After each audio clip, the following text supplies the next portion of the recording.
মাম্মামকে পড়াচ্ছি, ছবিগুলো দেখাচ্ছি যে এটা কি ওটা কি। দেখো একটা জিনিস দেখে আমি এত হেসে ফেলেছি, তোমাদেরও সেটা দেখায়। মাম্মাম কি বলে সেটা তোমরা একটু দেখো। হ্যাঁ, ঠাকুর, তারপর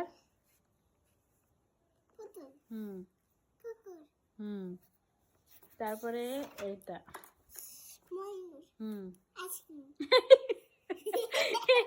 এইটা দেখে সত্যি আইসক্রিমের মতনই লাগছে। আর এটা মেঘ। এটা মেঘ, এটা দূষণ, আর এটা ভূষণ। সেটা দেখে মনে হয় এটা দেখে বেশি বলছে এটা আইসক্রিম। হ্যাঁ, এটা কিন্তু অনেকটা আইসক্রিমের মতনই লাগছে। তো সেটা কিন্তু মাম্মাম একদমই ভুল করে। আইসক্রিম খাচ্ছে। হ্যাঁ, এটা আইসক্রিম খাচ্ছে না, এটা ভূষণ। ভূষণ মানে মানে পোশাক। এ দেখো পোশাক পরেছে না ওরা। আর ও বলছে যে কি মানুষ আইসক্রিম। আইসক্রিম মানুষ খাচ্ছে।